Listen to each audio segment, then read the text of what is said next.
Alright guys, welcome back.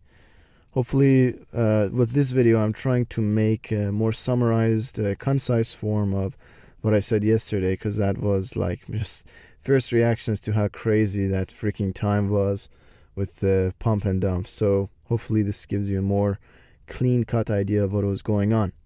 I've divided into three different parts: the general picture / setup, the second part is the propaganda, and the third part is a manipulation. So let's start off with a setup. We remember that it's easy to mine Bitcoin in China, and that's for a couple of reasons, like they have the patented ASIC mining chip, and as well as having like cheap electricity. So naturally those two together have a huge part of mining power, and that's why you find a lot of mining power in China. It makes sense. So naturally, the mining power over time, it accumulated into just several parties. So and part of this was due to like government intervention. You know, the communist state of China loves doing such things like that. So now the leader of like what we call popularly the Chinese mining cartel is the Jihan Wu. He's essentially like the leader of them. And so after realizing that, wow, you have so much concentrated mining power, that it would be good opportunity for them to have a significant control over the Bitcoin itself. So on August 1st, a while ago, they created Bitcoincash, which supposedly was dealing with the Bitcoin's like one weak point, which was its inability to scale for ever-demanding increase on the blockchain, the pressure it puts on the net. And so the way they would achieve their goal is to furthermore concentrate the mining power and network control, which essentially is striking off, getting rid of some of Bitcoin's like main strengths and defining characteristic as being a decentralized currency. That was kind of why it came to be in the first place. So this was definitely an opportunity and power grab for them. Now, of course, with any good agenda that someone has, there's propaganda to back that up.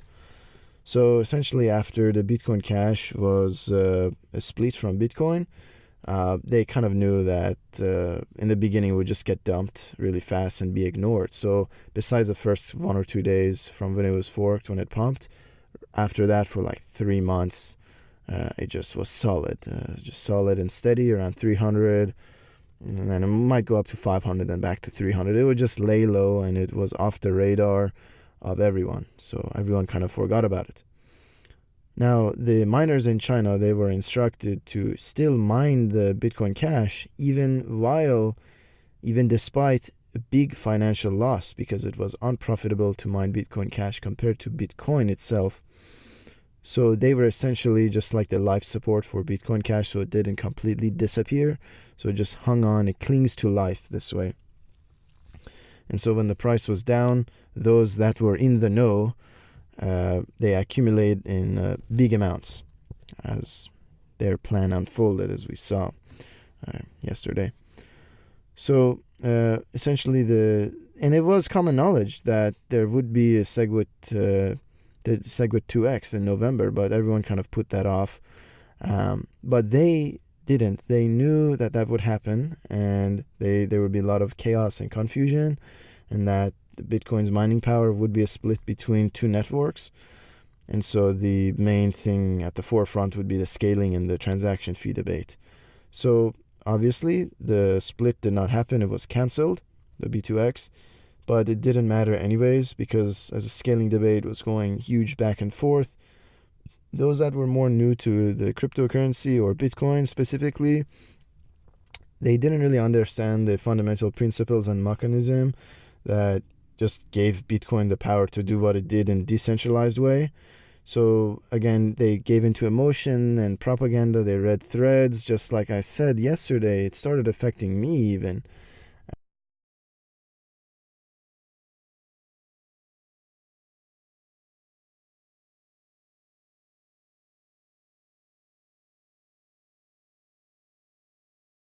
I was saying that it's so important to not let the emotion get the best of you in those kinds of times.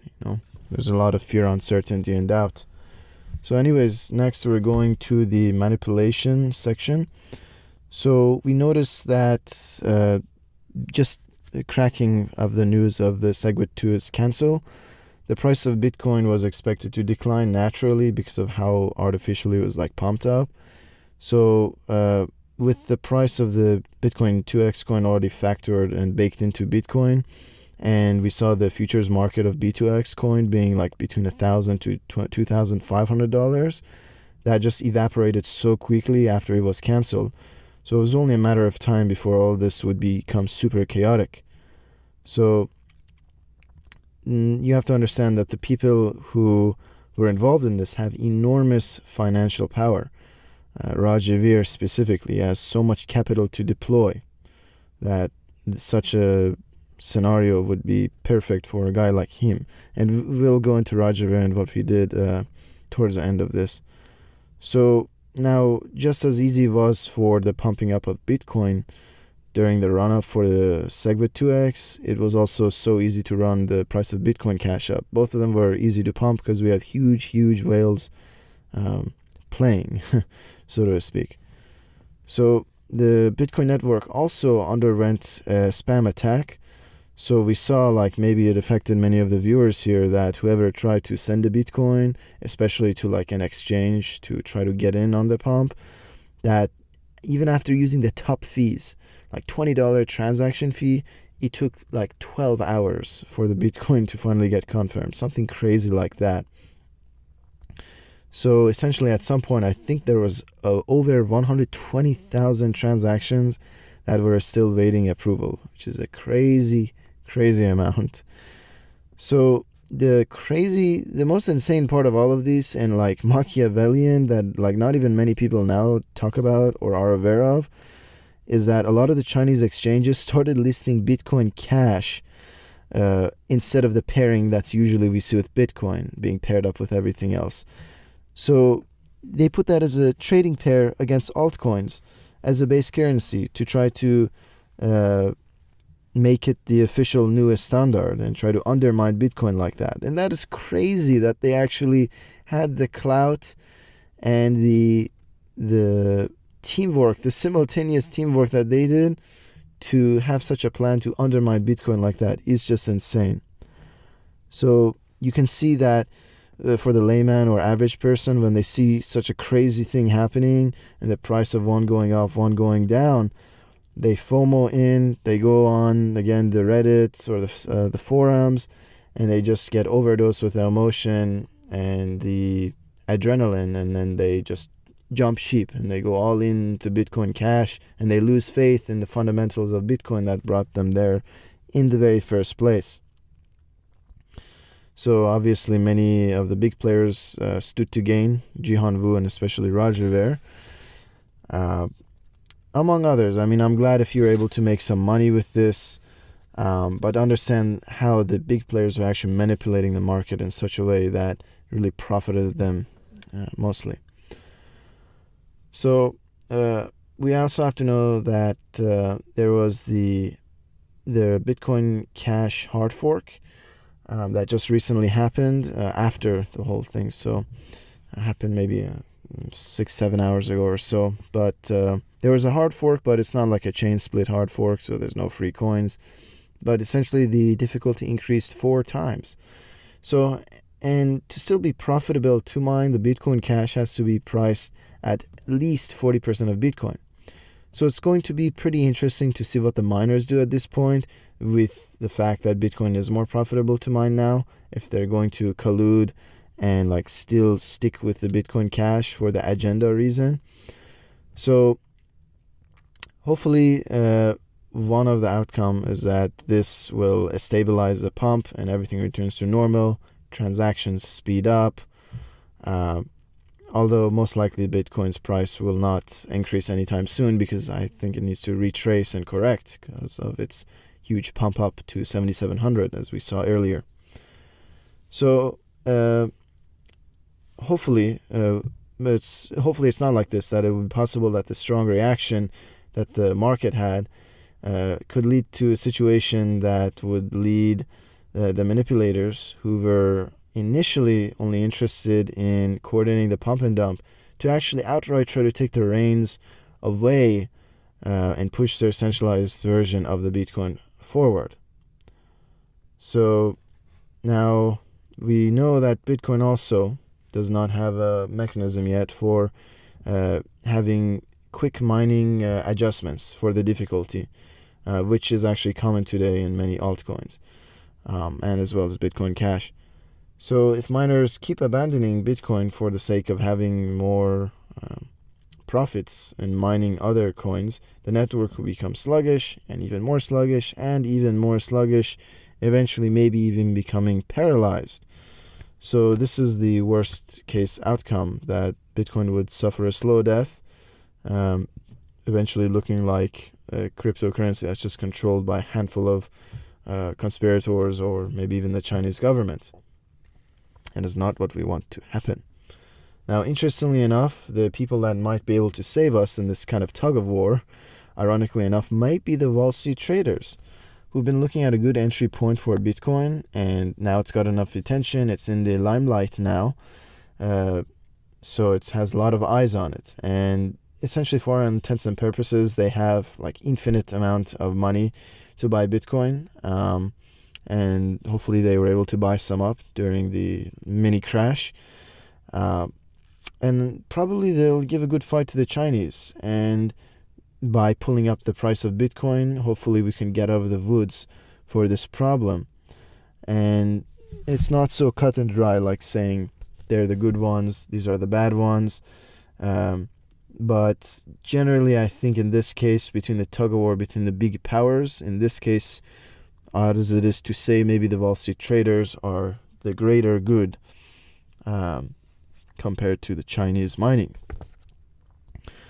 So we know that the best way to stop misinformation and something similar to this happening again is to always just have a conversation with someone and have the facts on your side.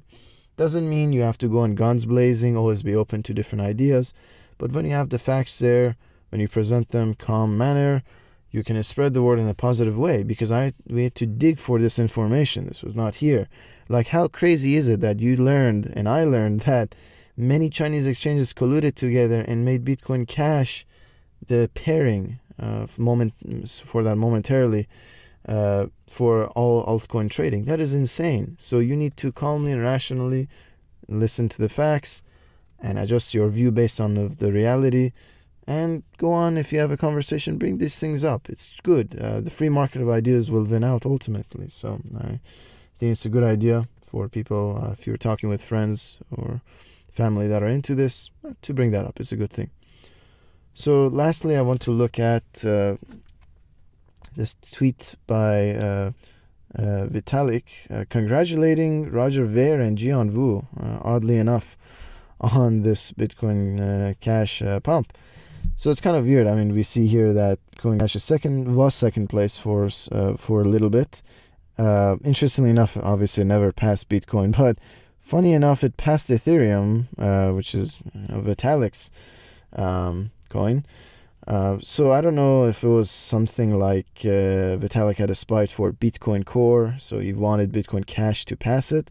Although I don't think that's the case. I have a lot of respect for Vitalik, and that's why, like, for me and many others, it's so weird to see Vitalik have this kind of response to what happened, to the whole fiasco.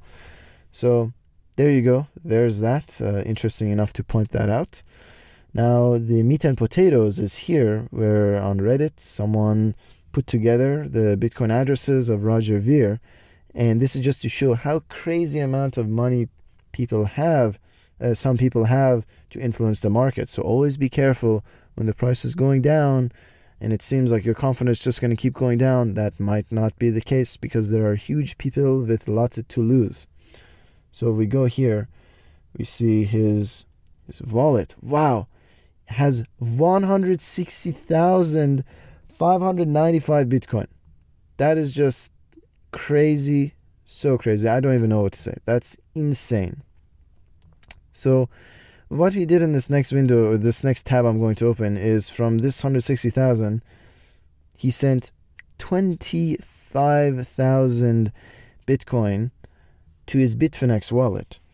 And that's where the price crashed. He sold it, it crashed, and then the buy walls, of course, the buy orders just flowed in, and it boosted it back up to 6,000 after Mr. Ver crashed the price. So you see that, again, when such a big thing happens, you just have to look at the actions of the people, not their words. The talk is cheap. You see Roger Ver talking a lot about voluntarism, libertarianism, free market principles of capitalism, but when you see his actions of what he's supporting, Bitcoincash, which is almost like you could say extension of the Chinese Communist government, that he's supporting them. It doesn't make sense. It's all about decentralization, but he says one thing, he's doing the other. His actions show he's clearly not supporting or having the conviction of what he says to do. So anyways, just wanted to share this with you. I thought it was very fascinating. And one more time, cheers for the guys that were able to find out this information on Twitter and Reddit. It was good teamwork. And really it's a testament to the decentralization and the teamwork of cryptocurrency, and specifically Bitcoin in particular. So hopefully I make another video tomorrow. But in the meantime, just keep your eyes open for altcoins, because now is probably a very good time to begin looking at one. So because a lot of people probably made money from this, maybe the altcoins will pump again.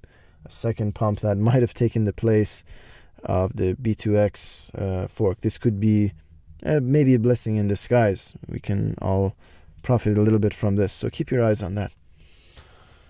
Alright guys, well, hopefully see you tomorrow in the next video, and thank you so much for listening. Take care.